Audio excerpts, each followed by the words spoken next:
So I'd like to invite the next panelist. We have Mr. K. Annamalai, who is a prominent...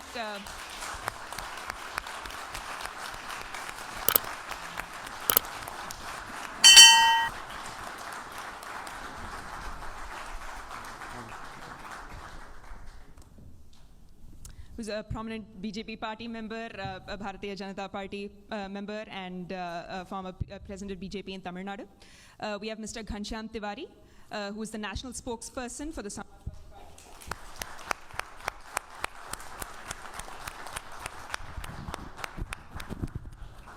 So good to see you again. Nice to meet you. Nice meeting you. Thank you.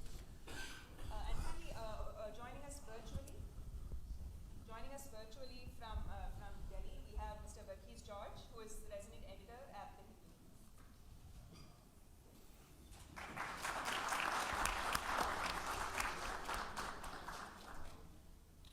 And I have the distinct honor of moderating this panel and look forward to hearing your insights.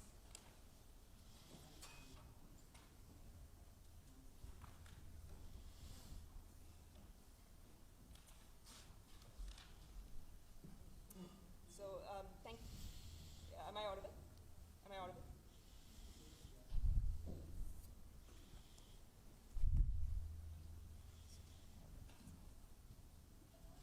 Switch it on. Just switched on. You want to say something? Sorry, am I audible? You can use this one. Oh, thank you. Thank you. Thank you so much, all of you, for joining us today. We sincerely appreciate it. So, given that we're talking about constitutional evolution, I guess the best place to start is at the very beginning. So, we look at the Constitution. We see we, the people of India, having solemnly resolved to constitute India into a sovereign, socialist, secular, democratic republic, and to secure all its citizens justice. So, I will start with the first word there. So, sovereign. And I think that's particularly relevant in the case of Pahalgam. I'd like to start with Verghese George ji. You have talked about Kashmir and the two kind of opposing views.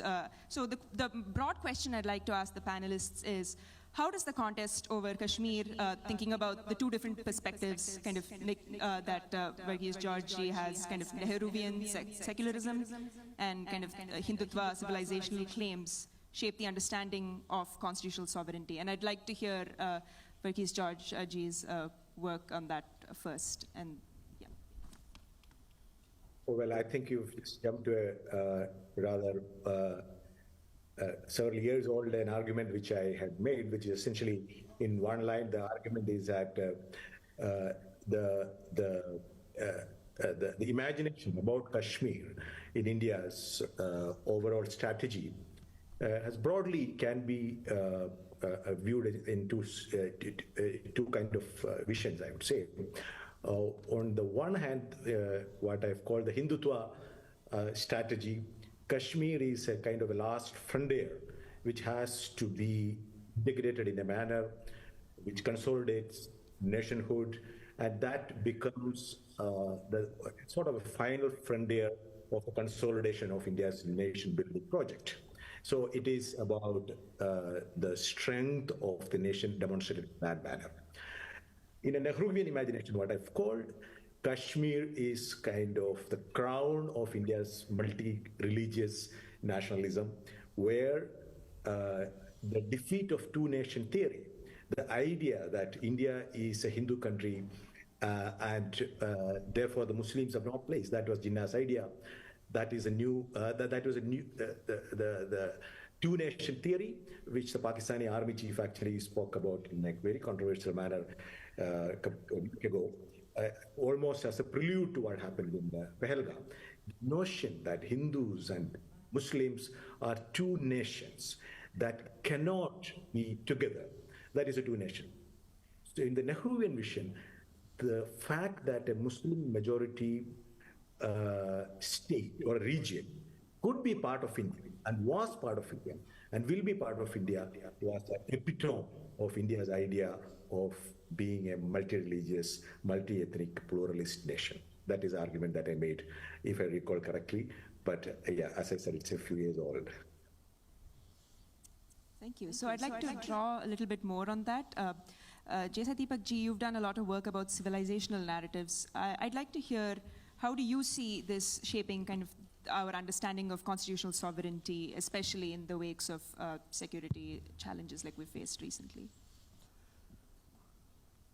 So, if I have to weigh in on the question of, is there a conflict between the Nehruvian position as well as, and the civilizational position or the Hindutvaite position, there is a certain degree of conflict.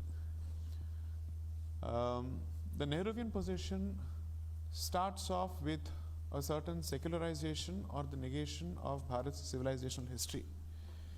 And then it proceeds under the assumption that the history of Bharat is otherwise a clean slate, and therefore it proceeds to make the claim that all communities have always been indigenous to Bharat, or at least all worldviews and faith systems have been indigenous to Bharat.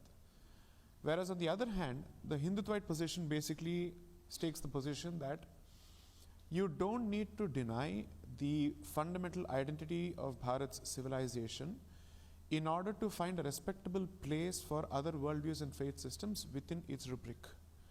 And that is not the same as recognizing a two-nation theory. A two-nation theory operates under the assumption that Hindus and Muslims are like water and oil, and therefore they are not miscible at all under any circumstances.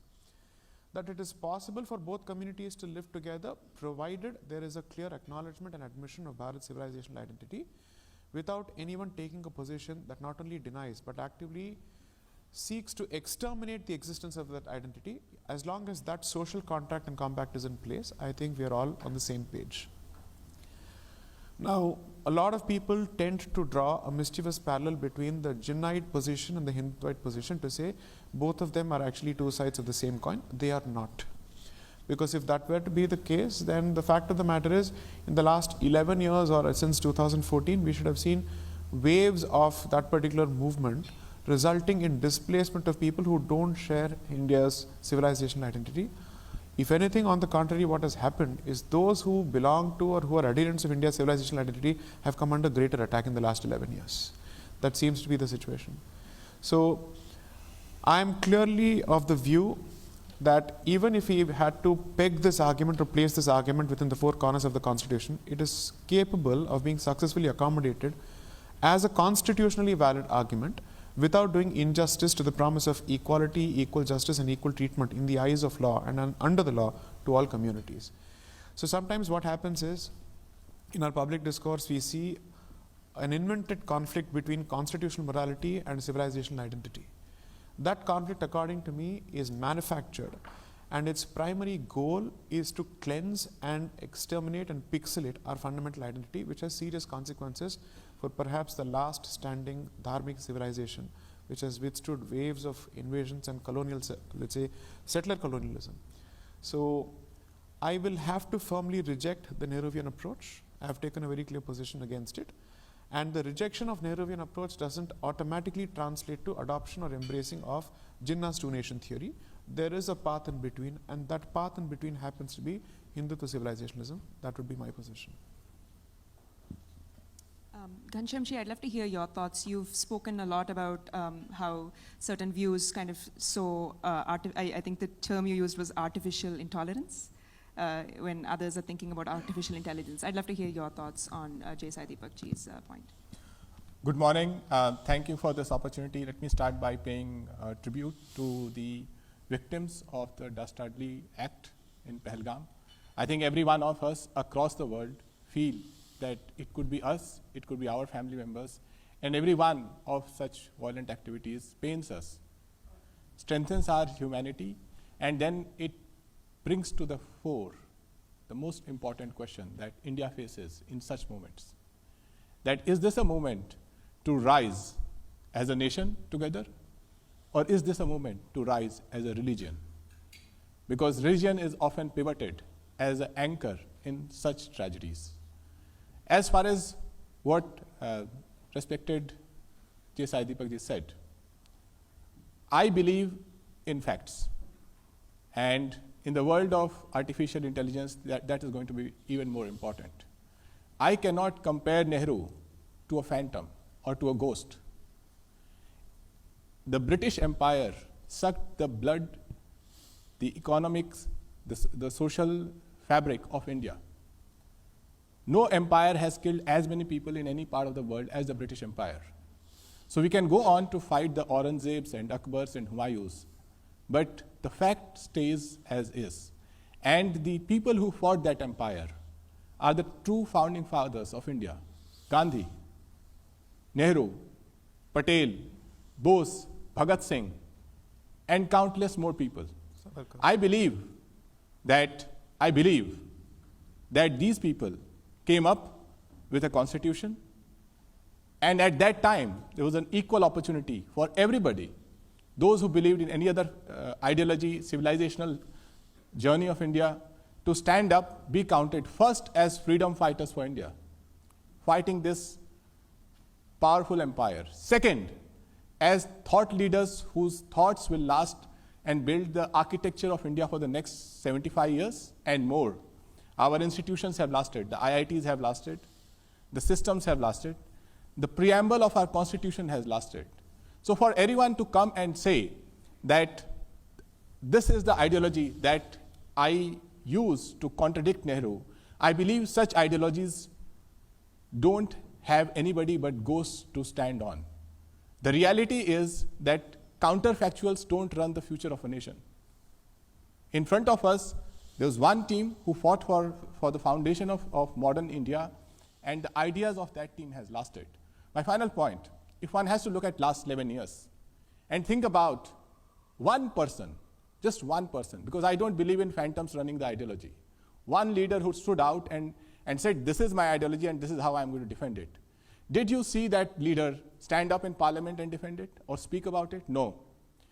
In many years, in the last 11 years, after parliament has, our parliament has less sittings than number of Sundays in a year. We have had a time when the government in power decided not to convene parliament because of a state election, or the parliament was disrupted by the government in power. So these are important questions that has to be dealt with in the frame of our constitution. Just to conclude on what was said earlier, nationalistic and non-nationalistic. My father served Indian Air Force. I grew up traveling across 7-8 different states in the country, lived in towns and villages, and never ever, from Tamil Nadu, where I did my schooling, to Rajasthan, when the parliament was attacked, to Punjab, when there was terrorism in Punjab, never ever in a village, in a town, in a city have I found anybody waiting for somebody from outside to come and give anybody a certificate of nationalism. We believe that every citizen, especially in the 2024 election, when constitution became the center focus of the election, every citizen, wherever they are nationalistic in their own ways, and the constitution becomes the framework by which our nationalism comes together and takes the nation forward. Thank you. Annamalai sir, I'd love to get your thoughts on that. I think the challenges in Tamil Nadu that Ghanshyamji brought up are slightly different, but relate very closely to what we're discussing. So I'd love to hear your on-ground kind of real-world, on-ground political experience in that.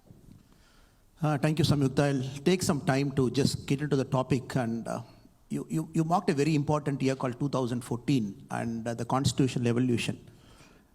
Many times when you go to the Western institutions, it might send a different message that there is something happening in Indian constitution post-2014, and what is happening is the current government trying to distort the constitution. This is a general feeling that at the Western side I keep seeing it, be it in Oxford and other places.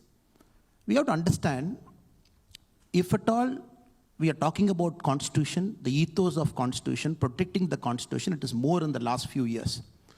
I'm going to make certain comparisons post-2014 and before that. Our constitution is amended about 106 times till now. And post-2014, we have done it 8 times, starting from 99th Amendment, 100 till 106. If somebody is carefully studying what are those last 8 amendments post-2014 we have done. We did an amendment, the first amendment we did after 2014 is to exchange certain territories with Bangladesh because we are in agreement. We took some land from them, we have to give a land. Then we brought GST. We extended the reservation in the country for another 10 years, that is one amendment. We gave 1/3 reservation to our mothers and sisters, one amendment. we empowered the state governments to decide who should be the OBCs of our country. That is one amendment. We gave a constitutional mandate to the OBC Commission. These are the 8 amendments we have done post 2014, which each of those single amendment has actually strengthened the Constitution, taken the Constitution forward, so that what you mentioned about the preamble of the Constitution, it is strengthening. If you go slightly previously, the kind of distortions we have seen, I'm only mentioning a couple of amendments, 24th, 25th, 29th, 39th, 42nd. These amendments I'm mentioning in particular because these are classics. When somebody talk about, oh, we preserved the identity of Bharat post-2000, post-1947 till about 2014, now everything is distorted. People should just go and read the 39th Amendment, which was simply brought in on a Thursday in the Parliament, August 7, 1975, which is a Thursday in the Lok Sabha. They brought an amendment to say nobody can question the election of a Prime Minister, the President, the Vice President, and the Speaker on a Thursday. August 8, 1975, which is a Friday, the Lok Sabha passes. August 9, 1975, which is a Saturday, 17 legislative assemblies of our country, suddenly they call for a session in the Legislative Assembly, they endorse it. August 11, 1975, which is a Sunday, the President signs it. Because August 12, 1975, the case against Indira Gandhi ji madam is coming in the Supreme Court. Have you seen this kind of distortion? 42nd Amendment. When we talk about the preamble now, certain insertion of words, the word called secular. Now the problem in our country is there is a syndrome that many of our folks have. It is called the over-secularization syndrome. They want to go overboard to prove they are secular. That is uncalled for, unfair. And they, with the distorted lens, they want to see whatever is happening to say that, oh, secularism is getting distorted. Even the recent attack that happened in Pahalgam, which Arnabji very evocatively spoke, if you look at some of the narratives that is happening, they say, no, among the 26 killed, 25 are Hindus, 1 is Muslim, which means the terrorist folk did not see a difference between Hindu and Muslim. But none of them carefully study the modus operandi. None of them carefully study what he said, what was actually happening in the field that particular day. I would say it is a very unfair defense. Many a times I keep facing it. 4 months when I did a small fellowship in Oxford, every single day, and the professors in UK, my only job from morning till night was defending that we are not doing anything wrong in our country. It is not a kangaroo court that is running our country. We are elected by the people. We have a mandate. I am just ending my argument with one more. 2013, the UPA government brought a bill. Luckily, it did not become an act. If I'm recalling that bill for you, it says, Prevention of Targeted Violence, Communal Violence, 2013. If somebody is reading that bill, it came into the parliament. It was debated in parliament. If you read that bill, it says, a communal violence can be done only by a majority community against a minority community. It says only Hindus can always be the aggressor. It is all the time the Muslims are the people who are suffering at the hands of Hindus. Luckily, the Congress government withdrew in 2013 because the elections were coming, it was becoming a big blowback. This kind of bills, this kind of debates happening. When my friend says that our parliament hasn't sat much, people just have to compare the dates. If people's job coming into the parliament is to oppose one man for the sake of opposing from morning till evening, not allowing the business of the house to happen, and then squarely putting the blame on the government. Did any point of time the government of the day now not call the parliament? Did they not invite the president to come and give the address? Did they prorogue the parliament endlessly to say that the parliament will not sit on a particular date? It is every elected person of this country has got a common wisdom to make sure the institutions of different government function normally. And that is very unfair. I'm very happy that you are starting this particular conclave with this topic so that people should understand what happened for the last 250 years was like a speed bump, a roadblock. Now we are only trying to set things in right historical context, because in my table also you have mentioned Vikshit Bharat and the promise of a civilizational state. It is important that India should progress towards something called a civilizational state. And a lot of steps is happening in the last 11 years to make sure that is going to happen right in the times you are going to live. Thank you. Thank you.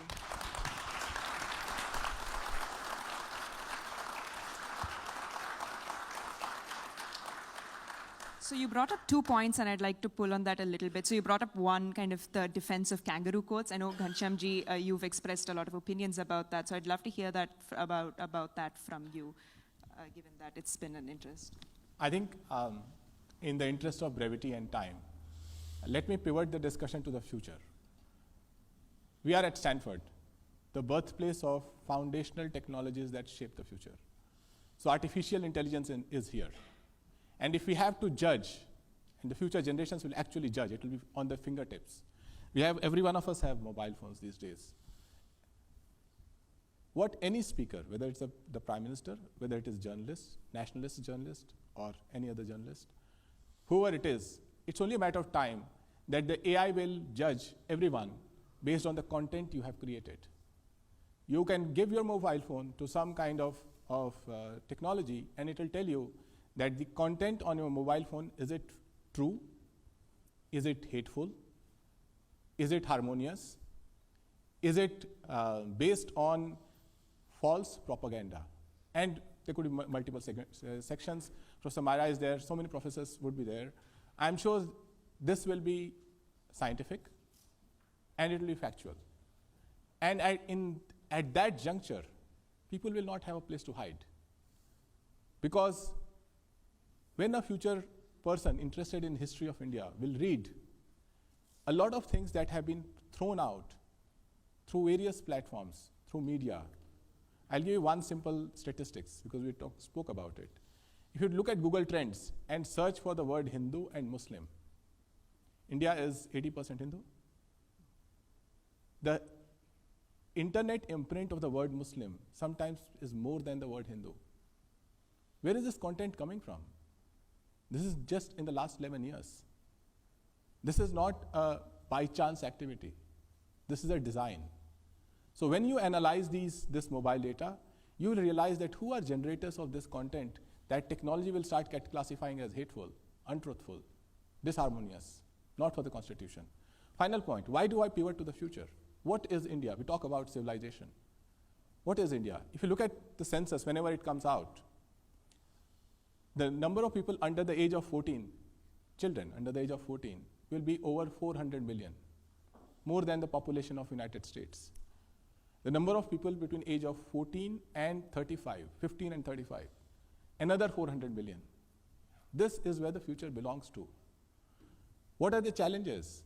Those between 15 and 35, the challenges is what kind of skills they will have, what kind of universities they will go to, what kind of jobs they will have, and who are the people who will shape their thoughts as future citizens of India.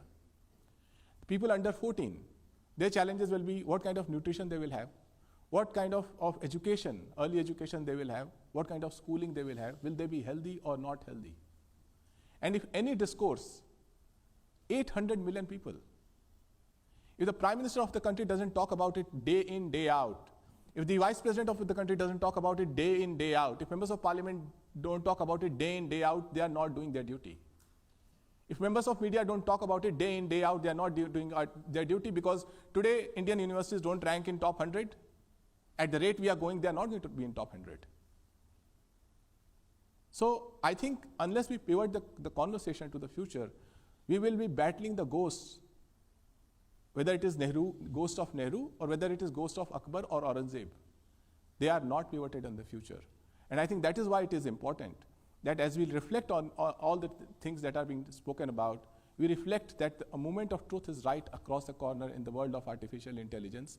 And as a result, every content will have its impact. And that is where we will come back to our Constitution and see that did this person, as a thought leader in society, create or speak in a matter that brought equality, in a matter that brought liberty, in a matter that held sovereignty of the country, in a matter that brought fraternity.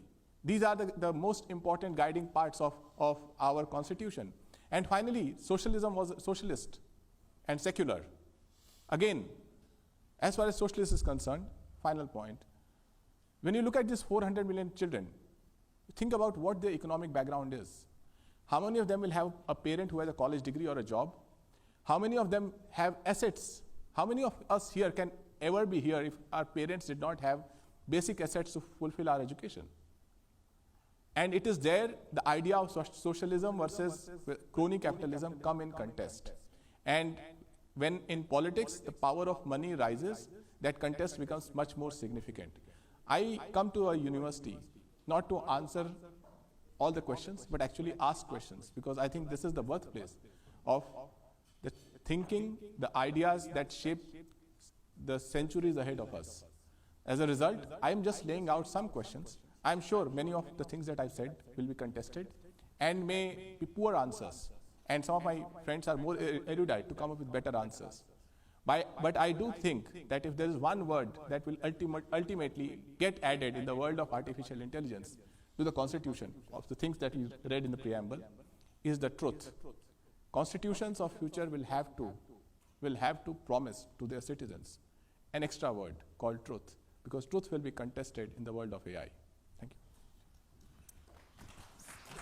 I will pass it to Sai Deepak ji, I think I see. And then I will pass it to Verghese ji, because I think the media angle of this is also particularly interesting, and Ghanshyam ji did bring that up. You'll have to give me a bit of a leeway to actually address some of the points that Mr. Annamalai and Mr. Ghanshyam addressed.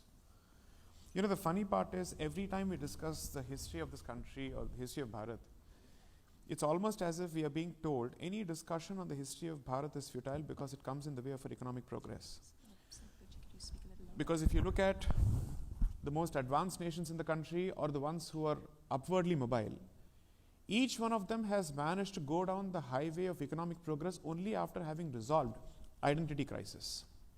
Whether it's China, Taiwan, Korea, Japan, whoever it may be. Unless and until you have a clear understanding of the self, for you to hope to actually hurtle down the path of, rush down the path of material progress, I think is a fundamental misunderstanding of human psychology. Second, I think it is a grave mistake and is a denial of the victimhood of Bharat when you actually say that the discussion about Aurangzeb is a discussion of ghosts and it is a discussion in phantomhood, for the simple reason that it's not about a person, it's about the continuity of the very same mindset that we saw in Pahalgam. The fact of the matter is, two-nation theory did not end or did not result or stop only in the creation of Pakistan and therefore East Pakistan and currently Bangladesh. It continues to play itself out, and who better than Kashmiri Pandits to actually vouch for it, that even after the amendment, not abrogation of Article 370, we continue to see that bloody two-nation theory play itself out on a daily basis. 3, this is something that's very crucial when somebody says that artificial intelligence will only look at truth, it will only look at facts. Whether it is a document or artificial intelligence, it depends on the kind of prejudices that people load that particular system with at the outset. It is the kind of biases that people load it with. Artificial intelligence in itself is not the touchstone of truth. The fact that it is capable of fabricating truth, I think, is playing itself out on a daily basis.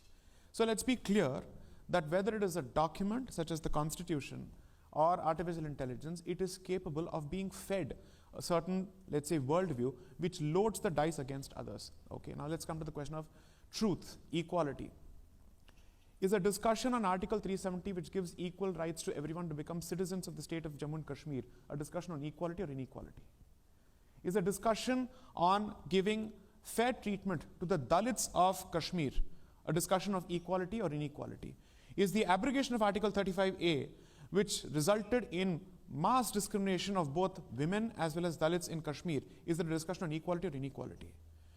After close to 400 years of contestation, if one piece of religious worship is finally given to a particular community, that to a majority community, after 3 rounds of battles in the Supreme Court and the High Court and other places, tell me, what does it say about the constitutional security of this country? 3, why is it that a discussion on uniformity in secular civil laws, how is that unequal, how is that unfair? Which of these conversations results in inequality?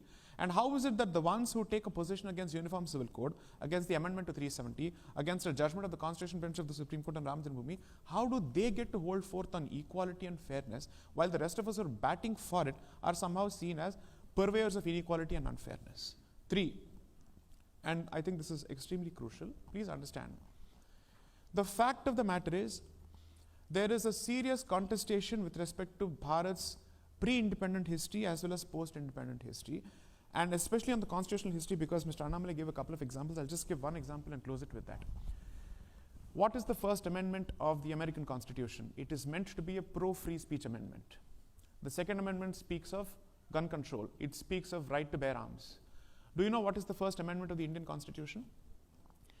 it is the truncation of free speech, not expansion of free speech.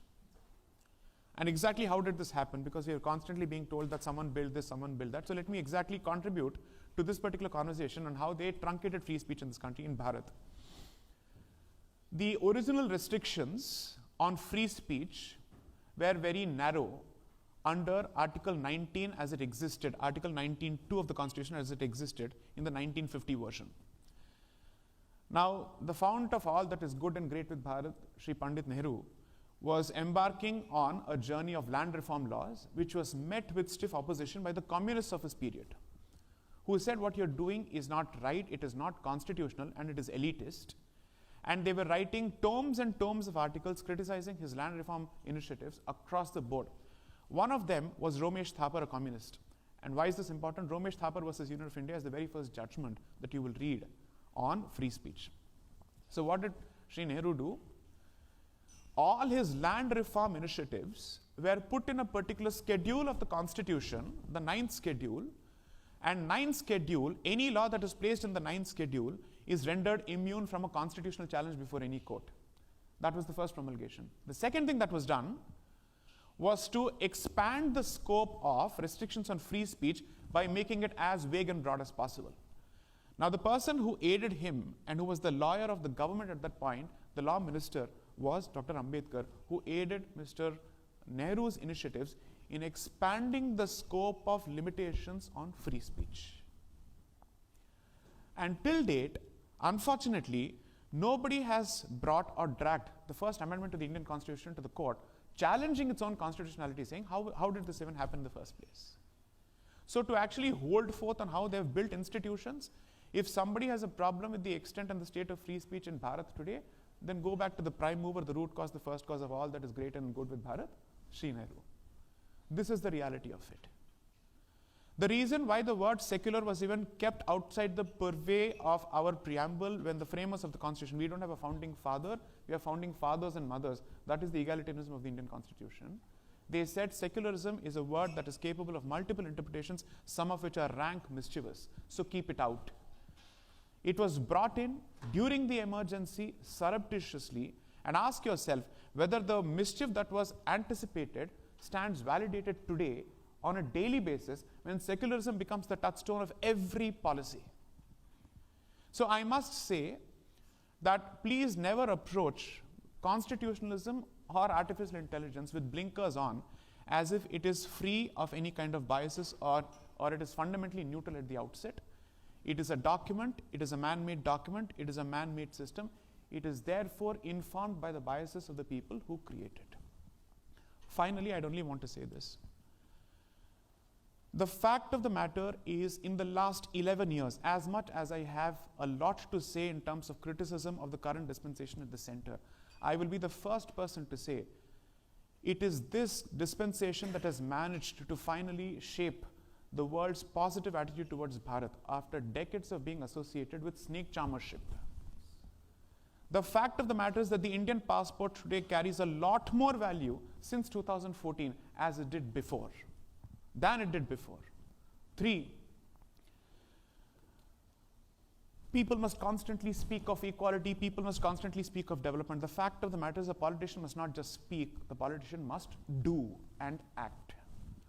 Garibi Hatao became a symbol and a slogan for decades, and Garibi was never Hatao-fied until 2014, because that is the way you keep and cultivate a vote bank. Whereas the digital stack has done 2 things in Bharat. It has broken the notion that access to digital technologies must be limited only to elite spaces. 2, it shows that Indians have fundamentally high degrees of native intelligence that makes it possible for them to use these technologies. 3, it has managed to make government transfers accessible directly so that there is no slip between the cup, namely the government, and the lip, namely the people. Now tell me who's done more as opposed to speaking more. I'll leave it to the audience to decide.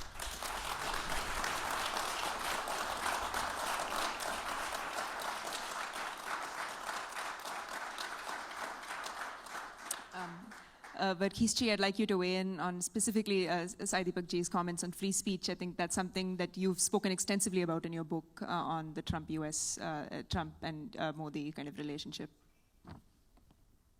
I think I will very briefly touch upon that. As Syed Deepak is very correct in analyzing the fact, but the only additional point I would add to that thing is that there is a logic of the state, which is a very secular process, for the lack of another word. The logic of the state is that the state wants to control what is said, what is not said, what is censored, and what is propagated. So what is the syllabus? What is the national media? We all know about how information ecosystems are built and how it thrives. What are the business models? Therefore, yes, the state actually interferes in what is legitimate speech and what is legitimate politics. In fact, I had argued elsewhere that there is politics that is extraordinary and there is ordinary politics. Extraordinary politics is what creates or what dismantles existing order and establishes a new order. The creation of a constitution is through extraordinary politics. When the adoption of the constitution, Dr. Ambedkar says civil disobedience was good until today. But now that we have a constitution that is we have given to ourselves, we the people, the sovereign, has acted and we given to ourselves, there is no longer do you have the liberty of civil disobedience. That should be junked. That should not be a legitimate way of doing politics. This is how India's constitutional history begins. In the very quick minutes that we have before this session concludes, I really want to touch upon the original theme of the session. That is the evolution of the Indian Constitution and what actually happens in 2014. So you have to note one thing. So everybody, the BJP, the Congress, all the entire spectrum of Indian politicians and politics, they are actually united in one argument, that everybody says that they are on the side of the Constitution. You would be familiar, living in the United States, you would be very familiar with that argument, both the Democrats and the Republicans. Donald Trump and his critics, all of them say, we are the real guardians of the US Constitution. All politicians in India today claim that they are the real guardians of Indian Constitution. When you go all the way back to the 1950s, pretty much nobody accepted Indian Constitution. That's reality. Though we celebrated, everybody had something to say critical about the Constitution. The Marxists had one view, the Jan Sangh had a different view, the Congress itself, Nehru himself, Ambedkar himself would be looking at the Constitution, the freshly made Constitution, and looking for reasons or things that they thought were inadequately drafted or required amendment, and that is the whole thing began. But now everybody swears by Constitution. But in the interim, we have at least 3 occasions when insurrections actually challenge the constitutional order and try to rebuild what is order.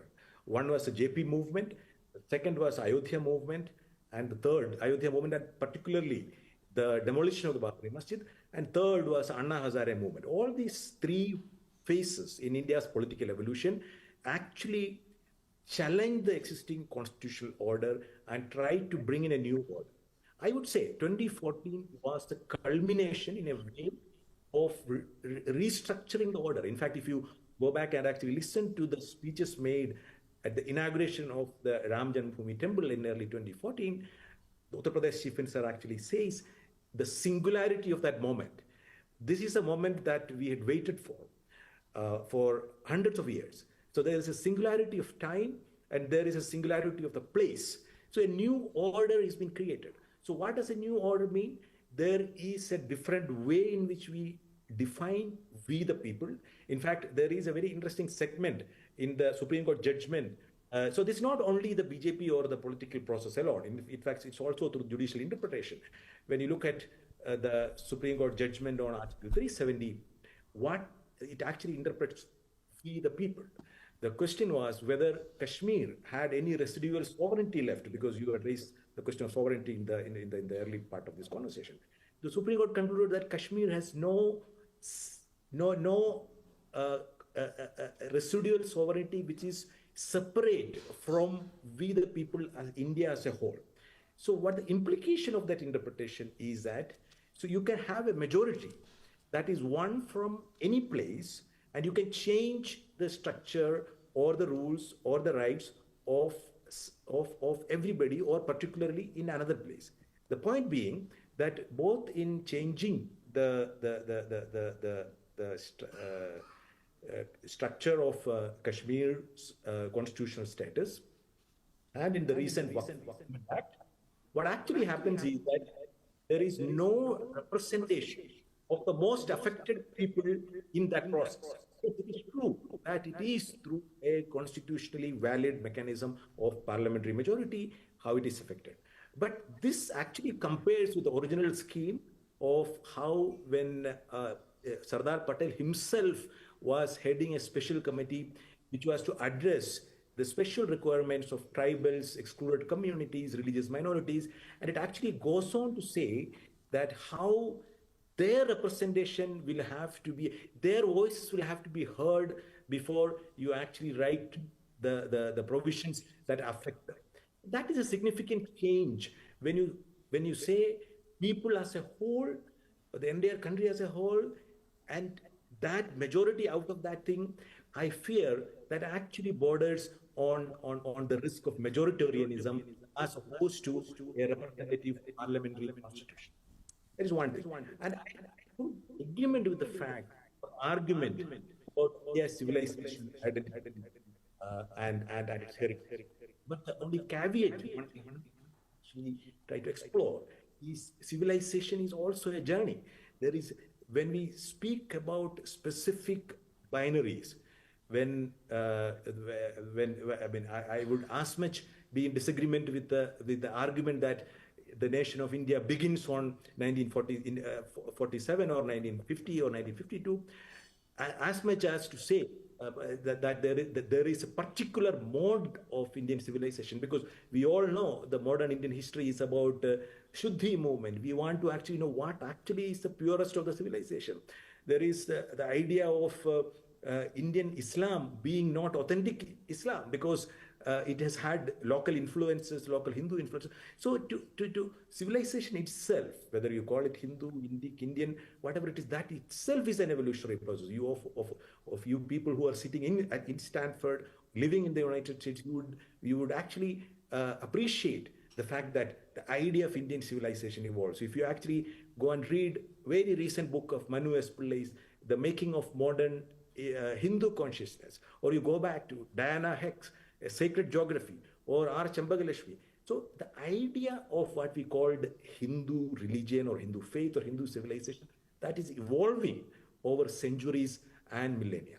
So when we take that aspect into account, I think we can have a much more exploratory, inclusive notion of what civilization is, what our nationhood is, what our notion of the self is, etc. So I would say in 2014, yes, what happens is there is a shift in the way we understand Constitution, with the way we understand the idea of people, the way we significantly shifted the emphasis or the role of the state from a provider and guardian of the rights of the citizen to enforcer of duties of that nuance across here.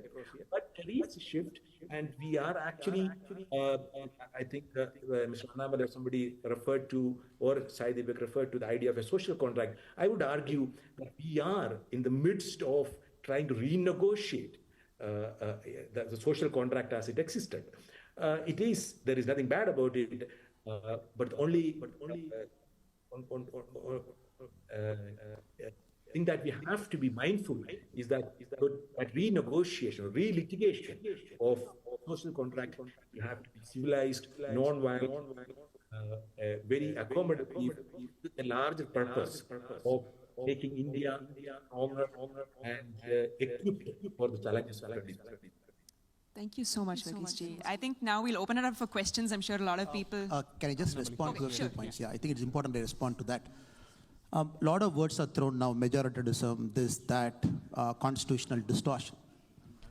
One of the preeminent historian of our time, Arnold Toynbee, in 1971, in a lecture in Delhi, the Azad Memorial Lecture, he compared two countries, state of two countries, Poland under the occupation of Russia, 1600 to 1915, to India, continuous occupation, Bharat, by different powers to be. He said the first thing the Poles did in 1915, once they got independence from Russia, the first thing they did is, they went to their central square Russians during the invasion have put up the Russian Orthodox Church, a symbol right in the central square, because they felt every day the Poles should see. That should be an ocular symbol of the aggressor. The Poles, first day they came, they removed that, they threw it away. They said, we are Roman Catholics, we'll put our symbol. He compared that to what is happening in our country for a long, long time. When I talk about, I'm not getting into the Ram temple now, that is resolved. I'm taking about 2-3 other issues. It is not to ponder or to take the ghost out or the phantoms out, like my brother said. I'm just taking 2-3 examples. If you don't resolve it, you become an economic powerhouse. Where is your rootedness? Of course, you are going to be an economic powerhouse. It is not that India is decelerated economically. We are only progressing. That is another chapter for another day. I'm just taking the Benares Kasi temple. 1100, Qutbuddin Aibak destroyed. Khiljis, Goris. During the Babur time, a temple was built. Aurangzeb time, again destroyed. 1809, in the communal right, again destroyed. From 1835, a court case pending to accurately say where is the temple. On top of the temple, a mosque is built. 1991, conveniently we bring a law, because it is in the Congress manifesto.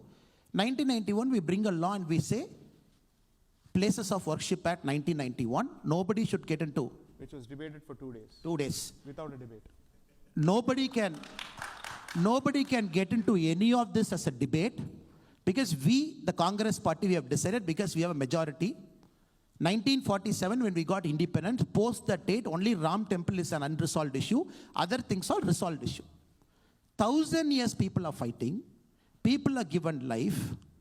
It is a continuous battle. You bring a parliament law in 1991 to say nobody can debate about the Benares temple and the Gyanvapi mosque. When suddenly, when people want to talk about it, we are called as Hindutvaist, majoritarianism, and we are trying to distort the constitution. That is very unfair. Without resolving, you as a country, how are you going to move forward? Now, Mr. Chandrachud, the previous Chief Justice of our country, in one of his last judgment, he said, yes, right. We have to reopen and see the character of the mosque, whether a temple pre-existed. I think it is important now as a country, we get into a lot of these unresolved issues and start resolving in a peaceful way, in a sense of brotherhood, in a sense of fraternity, in a sense of respectfulness for all the community. There cannot be one single community which says that, no, we are the sole guardians of secularism in our country. In our country, Samyukta, you should be knowing this. There are 13,764 minority institutions. 13,764. The Constitution gives them a mandate. In this 13,764 minority institutions, no reservation is applied. But in Tamil Nadu, the state in which I belong to, 478,000 acre of temple land is under government control. If I question that, they will say you're against the Constitution. But nobody will talk about 13,000 and not minority institutions where no reservation is applied. We accept it, fine. It's a Supreme Court judgment. But all over our country, 7.5 lakh acre of land is occupied by governments, temple lands. And how are you going to resolve it? Again, I'm coming to the Waqf issue.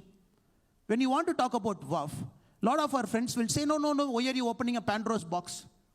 Till 2013, you had 18 lakh acres under the Waqf management.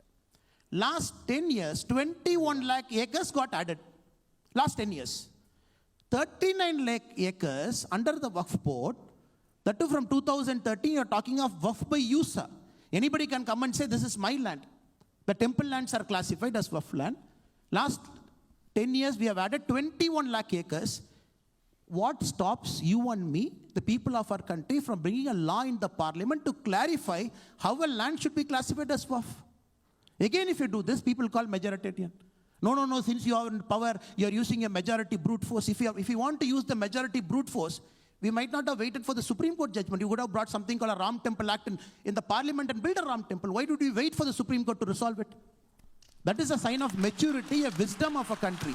The same way, unless you don't resolve the Madura, unless you don't resolve the Benares, unless you don't resolve all this, like my brother said, the ghost will be hiding under his bedroom, under his bathroom. One day the ghost is going to come out. It is better you allow all the ghosts and phantoms to come out now. Resolve it. Once for all, you clean your slate and then you move forward. I just say one quick Okay, I really apologize. We do need to, we'll take one question because I know people really want to. I'm going to leave it to Gauri because I'm not. There are a lot of people. Hello, namaste. My name is Sparsh. So just to point specifically to the 2024 election. So in the run-up to that, we had the campaign by the BJP-led government where we were paving a way for Viksit Bharat. And we had PM Modi come on multiple occasions saying we want to pave a way for Bharat that is strong and like well developed by year 2047. On the other hand, we had a very dangerous game being played by the opposition, Congress-led alliance, where they were sort of forming a caste-based narrative and saying we should have caste-based reservation, we should drive forward for a caste census and so on. Ever since 2014, we have seen that PM Modi and the BJP-led government has done a lot in consolidating the Hindu votes and consolidating the Hindu society. But caste-based reservation policy still continues to take place. Can we get to the question, please? Yeah. So my question is, leading to 2047, is there ever a way where we can have independence of caste-based reservation and a meritocratic society? Who's the question? We request that we keep the comments short, please. Well, I think I'll link it to ghosts and others, phantoms. I think everything that has been said, I start with the point that I made. If there was one person, we speak about Nehru, we speak about Nehruvian ideology, we speak about Gandhiji, we speak about his ideology. If there was one person in the BJP so far that would stand up and say, this is my ideology, this is how I'll build institutions in the country. One person, say it in parliament, do a press conference. January 2014 was the last time an Indian Prime Minister did a press conference, if I'm not right. Please point it out. Do a press conference. There are a number of unresolved issues. I'm sure a Prime Minister who is very popular can do a press conference and answer that.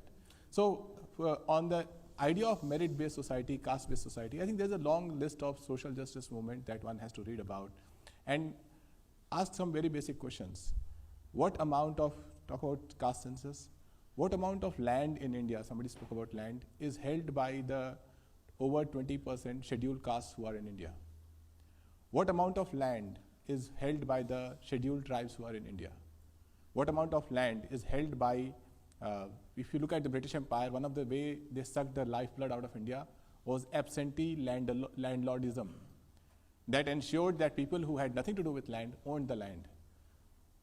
That is one way India will be destroyed, if people who don't use the land for the right purpose own the land. So this is an extensive topic. I just want to say that finally, whenever a Prime Minister is elected, a new parliament is elected, we are like batsmen. There's a huge total we are chasing, which is a total that will take India to a developed status. Every batsman, whether it was Mr. Jawaharlal Nehru, or whether it is Prime Minister Modi, every batsman plays their shots, make their scores. And there are others who are responsible for future generation to take that score forward. Someday a batsman will get out, and it is fair to discuss whether the batsman played the number of balls they played in a fair way or not. I believe that if the batsmen of today don't speak about the future of the country in the world of artificial intelligence era, and they keep talking about ghosts of the past, they are missing the balls. I'll respond to that. I personally believe that we have elected the Prime Minister of our country to govern and not to do press conference and increase the TRP of television channels. We're very clear about that. And when I sit here, I talk for the Prime Minister because we belong to the same party. All of us are Karyakata. That is how we see it. And I am responsibly sure whoever is there, each of the words that we speak, we're very careful with respect to what we speak. And we expect the Prime Minister to come and do press conference. It is our only job to increase all the TRPs and to answer a select group of people, 50 people. Who are those 50 people? So I'm not getting into that. I'm sure we have a collective wisdom to tide over that and look at Prime Minister in terms of the performance he's doing. Now, with respect to the reservation, we have to understand the Constitution extends the reservation for every 10 years. Reservation is not in perpetuity. You keep extending it for 10 years. With an understanding that people should keep quickly coming up, and you have a measurable value in which you can see whether people are improving. Recently, when a Supreme Court gave a judgment with respect to the SC and ST, with respect to the reservation policy, it might not be applicable to every single person, Because if somebody has utilized it once, then probably we have to take a relook at it. Then our government, the current government in power, we said we don't agree with the wisdom of the Supreme Court, and we said further, no, the situation is not conducive. The socio-economic conditions are not conducive for us to just go back and say we are going to limit reservation to a certain segment. As we speak, we have to understand historically as we speak now, if you look at the socio-economic indicators, OBC, SC and ST, in whatever context they have suffered, there is an historical problem. Even now, it is not that they all on the same platform, they all do a same 100-meter running race, it is still there. I think it is our duty, all of us as common citizens, to make sure still that level of equality is met. We have to handhold and keep pushing and keep taking them along. That is the response I can give. But having said it, I am very sure one fine day as a country, we all look at it. And even right now, reservation is not there for every single thing. And even anybody coming through reservation, we should not put our head down and say, oh, they came through the reservation, probably the quality is not good. No, it is not. People who have come through the reservation channel, be it the civil services, they are fantastic administrators. It is just that some point of time they need a leg up, somebody need to pull their hand and give them a fair opportunity. Yes. I know Vachichi had some final comments, but I know we could probably discuss. Student question, one student question. I was told Jatin to take. Okay, yeah. one question, but please keep it short. Hi, my name is Vasant. I am a sophomore at the University of Houston. And my question is actually directed to Mr. Tiwari.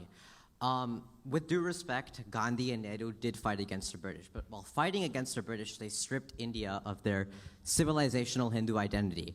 While fighting external colonialism, they left Hindus defenseless in their own homeland. How do you justify continuing to defend their legacy today? Thanks. The greatest civilizational battle that India has fought, we as Indians, our forefathers fought, obviously is against the one who dealt the most bloody blows on India, economically, socially, the thought of India, and that were the British. And the people who fought them successfully, I will always see them as heroes. Do not forget that there was a parallel organization who stood shoulder to shoulder with the British, did not fight them. And when Gandhi was assassinated by one of their own, they distributed sweets. They celebrated. They ensured, they were accused in the court as a co-conspirator. Sardar Patel banned them. So to go back, as I said, counterfactuals don't run the nation's future. Anyone could have been there and stood up and become the hero, founding father of a modern India. But Gandhi did, Nehru did. Nehru spent more than 10 years in jail, as much time that the current Indian Prime Minister has been the Prime Minister. He went to jail not knowing that whether India would gain freedom or not. So I will not find any way to belittle the contribution of anyone who fought the British and won us the freedom. We are here standing tall on the sacrifices they have made. Can I take a shot at that? I think it's important to actually make this point. And it ties into the previous point. When a particular ideological position chooses to benchmark itself as the neutral position, there is no greater mischief that is actually committed. When you choose to make yourself as the benchmark, when you actually have an ideological bias, then you actually do grave injustice to everybody else's position. And here I think people need to revisit this entire history. Who made Mr. Mahatma Gandhi, or let's say Mohandas Karamchand Gandhi, the father of India? Where did this title come from? And why are we expected to buy this lock, stock and barrel, hook, line and sinker, that all of them shed blood or they were political prisoners? The one thing that I think the scholarship of the last decade has established very clearly, irrefutably if I may say so, is they were political elites who enjoyed the best of conditions in these jails, when the fact of the matter is, the true movement of the revolutionaries was continuously sidelined, and they were the ones to suffer incarceration of the worst possible kind in the cellular jail. And the fact of the matter is, be it the Congress or the movement that was led by it, please read into the history of it. They started off by clearly saying that they only wanted the dominion status within the British Empire. That was the stated position until the revolutionaries said, this cannot be the position, we want Purna Swaraj, complete independence. So the so-called party that was established by Alan O. Hume, specifically under the instructions that if the revolutionary movement prior to that was not curbed, or it was not given a particular voice through a political platform, then India would erupt. The Congress was set up in the language of the British as a safety valve to ensure that this anger is directed towards British interests as opposed to against British interests. This is the history, which is why I keep saying the history of the last 11 years since 2014 is the so-called status quo that all of us are expected to buy and which has become the gospel truth has been challenged over and over again. And we are the ones who are trying to exercise free speech, dissenting against an established narrative, and we are the ones who are called fascists. That is the so-called hypocrisy of the ongoing public discourse. Unfortunately, it just so happens that certain Western publications are in cahoots with the establishment when it comes to pushing this narrative over and over again, as opposed to giving us dissenters a platform and a space to explain what is the true nature of it. To put it in the language of, let's say, certain popular movements here, we are the true indigenous voices. We are finally getting to tell our story. Let us tell our story. Samyukta, I'll just take a minute to respond.